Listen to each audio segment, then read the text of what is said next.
तो आ गए आप। आ गए हो तो चैनल को सब्सक्राइब कर लेना। वीडियो अच्छी लगे तो लाइक और शेयर कर देना।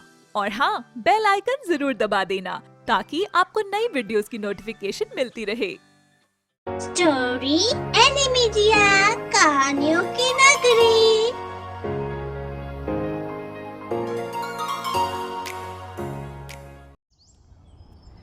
ये कहानी है मतनौरा नामक गांव की, जहां अंजलि और सुमन दो बहनें रहती थी।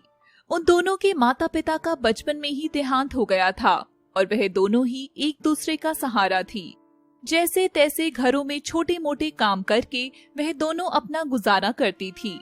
उनके घर के हालात ठीक नहीं थे, इसके बावजूद वो सबकी मदद किया करती थी, जिस चीज का कभी कभी लोग गलत फायदा भी उठाया करते थे।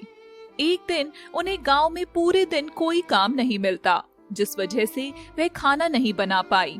थोड़े बहुत बचे हुए राशन से सिर्फ 2 ही रोटी बना पाती हैं।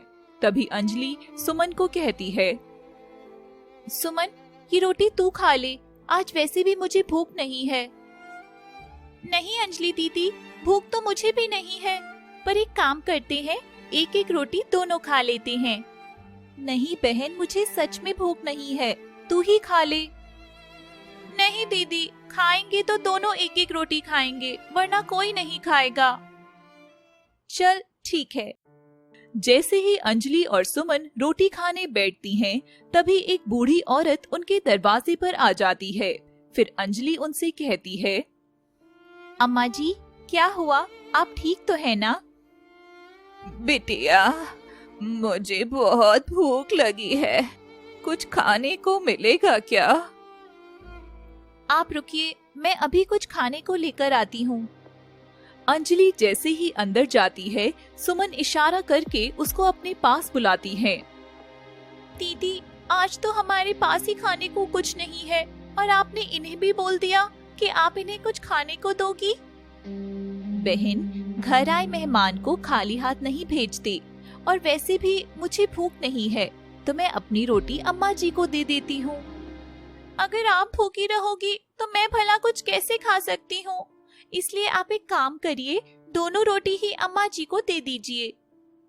पर कुछ नहीं दीदी, आप दे दीजिए, एक दिन हम कुछ नहीं खाएंगे तो कुछ नहीं होगा। फिर अंजलि दोनों रोटी लेकर अम्मा के पास चली जाती है और उन्हें बड़े प्यार से कहती है, अम्मा जी, हमारे पास बस ये 2 रोटी ही थी, आप इसे ले लीजिए। पर बेटी, फिर तुम क्या खाओगी? हमने तो खाना खा लिया है, आप खा लीजिए। जीती रहो बेटी, भगवान तुम्हारी हमेशा रक्षा करे। फिर बूढ़ी औरत रोटी खाकर वहाँ से चली जाती है। फिर अगले दिन दोनों बहनें फिर से गांव में काम करने लगती हैं। फिर वो दोनों थक हार कर घर लौटती हैं। तभी उन्हें अपने नाना नानी की चिट्ठी मिलती है, जिसे पढ़कर सुमन परेशान हो जाती है। फिर अंजलि सुमन से पूछती है, क्या हुआ बहन, तू चिट्ठी पढ़कर इतना परेशान क्यों हो गई? दीदी, वो नानी जी की तबीयत ठीक नहीं है, तो उन्होंने हमें वहाँ बुलाया है। ठीक है, तो हम कल सुबह ही चलते हैं।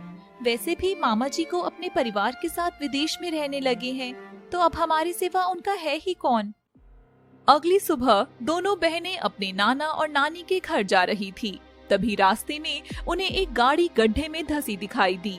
फिर वो दोनों देखती हैं कि एक लड़का गाड़ी में बैठा हुआ था और दूसरा उसे धक्का मारने की कोशिश कर रहा था। तभी दोनों बहनें बहुत तेज हंसने लगती हैं और फिर सुमन उनसे कहती है, ऐसे तो ये गाड़ी कल तक भी बाहर नहीं निकलेगी साहब। सुमन अंजलि एक दूसरे को देखती हैं और दोनों कुछ पत्थर लेकर आती हैं और उन्हें गाड़ी के टायर के पास रख देती हैं। फिर सुमन दोबारा उस लड़के से कहती है, आप कोशिश करके देखिए साहब। फिर वह गाड़ी वाला लड़का दोबारा से कोशिश करता है और वह सफल हो जाता है। उनकी गाड़ी उस गड्ढे से बाहर आ जाती है। फिर वह दोनों लड़के सुमन और अंजलि को धन्यवाद बोलते हैं। जी, हम दोनों अपने नाना नानी के यहाँ आए हैं। इतना कहकर दोनों बहनें वहाँ से चल देती हैं और अपने नाना नानी के यहाँ पहुँच जाती हैं।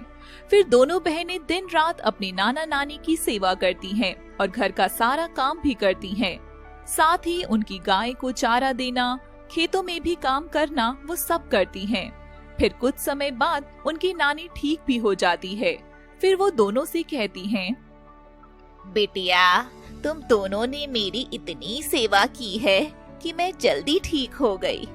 मेरी खुद की औलाद तो मुझे छोड़कर विदेश चली गई, पर तुम दोनों ने हमारा साथ दिया।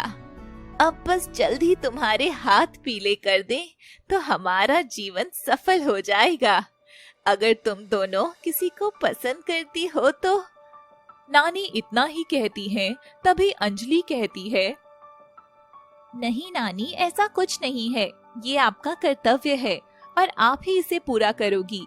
मैं सोच रही थी नानी कि अब हमें घर वापस जाना चाहिए। अगर आपको सही लगे तो। कुछ दिन और रुक जाओ बेटी, फिर चली जाना। ठीक है नानी जी, जैसा आपको ठीक लगे। फिर अंजलि और सुमन कुछ दिन और रुक जाती हैं और वो चारों खुशी खुशी रहते हैं। तभी एक दिन रात में सब सो रहे होते हैं। अचानक ही सुमन की आंखें खुल जाती हैं, तो वो देखती है कि उसकी खाट तक पानी भर आया था। तभी वो तेज चिल्लाती है और अंजलि और बाकी सबको उठाती है। दीदी, दीदी जल्दी उठो, देखो बाढ़ आ गई है। दीदी उठो ना, मुझे बहुत डर लग रहा है। तभी सब लोगों की आंखें खुल जाती हैं और वो देखते हैं कि पानी धीरे धीरे ऊपर आ रहा था। तभी नाना नानी उन्हें कहते हैं, आप चिंता मत करिए नाना जी, हम चारों यहाँ से सुरक्षित जाएंगे। पर दीदी हम करेंगे क्या? फिर अंजलि सुमन को एक बांस की लकड़ी लाने को कहती है। सुमन तैरकर घर से बाहर जाकर देखती है कि चारों तरफ पानी भरा हुआ था। छोटे बच्चे, बूढ़े सब उसमें तैरकर बहते जा रहे थे।